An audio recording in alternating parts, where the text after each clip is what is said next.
বেশ ম্যাডাম, আপনার বয়ান সব লিখে নিয়েছি। এই যে পাকা ছেলে, নামটা বলো তো। আমার নাম সানি চ্যাটার্জি। কিন্তু একটা কথা, এই এফআইআরটা লেখার আগে না আমার মায়ের নামটাও একবার জেনে নিন।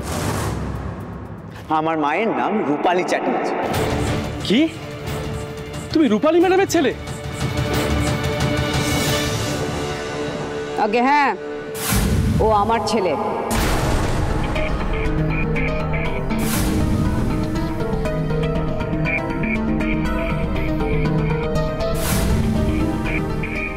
আর উনি আমার উকিল। আসুন। ইস ম্যাডাম, একটুর জন্য সব গুপলেট হয়ে গেল। গুবলেট হয়ে গেল মানে? মানে এফআইআরটা নিয়ে নিলাম। মানে আপনি জানেন আমার ছেলে এখনো নাবালক, ওকে তো আপনি এভাবে আটকে রাখতে পারবেন না। বাহ, নাবালক হয়ে এই সাবালক হলে তো ধরাছোঁয়ার বাইরে চলে যাবে। একদম বাজে কথা বলবেন না। উকিল বাবু, কাগজটা দেখান। আরে ওসব কাগজ ফাগজ দেখে কোনো লাভ হবে না। এটা যদি সামান্য চুরি ছিনতাইয়ের কেস হতো দেখা যেত। আপনার ছেলে যা কীর্তি করেছে, কোর্টে কেস ওঠার আগে ওনার জামিনের ব্যবস্থা করা যাবে না। আপনার ছেলে তো মাইনার, ততদিন না হয় ওই জুভেনাইল হোমে থাকবে। আরে আপনি চিন্তা করবেন না, আসলে অফিসিয়াল কমপ্লেন নেওয়ার পর তো এমনি এমনি ছেড়ে দিতে পারি না।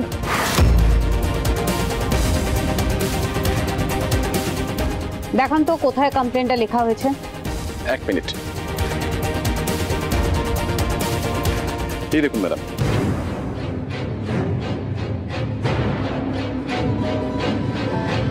খবরদার ম্যাডাম, খবরদার, এটা আমার মেয়ের ভবিষ্যৎ। এটাকে নিয়ে আমি ছিনিমিনি খেলতে দেব না আপনাকে।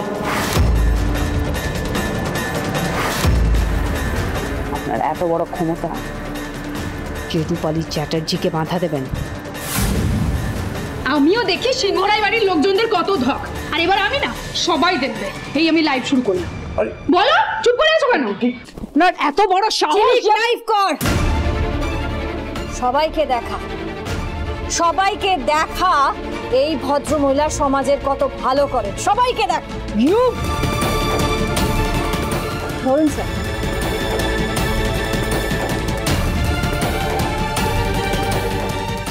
আপনি বোধহয় ঠিক জানেন না আমার ক্ষমতাটা কতটুকু। কাজটা আপনি ভালো করলেন না অফিসার। বেকার ঝামেলায় গিয়ে কি লাভ বলুন তো? বাড়িতে বউ বাচ্চা আছে, কোন গন্ডগ্রামে ট্রান্সফার হয়ে যাবেন? কি দরকার এসব ঝামেলায় গিয়ে? আমি জানি ম্যাডাম আপনার অনেক ক্ষমতা, কিন্তু কি জানেন ম্যাডাম, যেদিন প্রথম এই পুলিশের ইউনিফর্মটা পরেছিলাম না, সেদিন কিছু শপথ নিয়েছিলাম।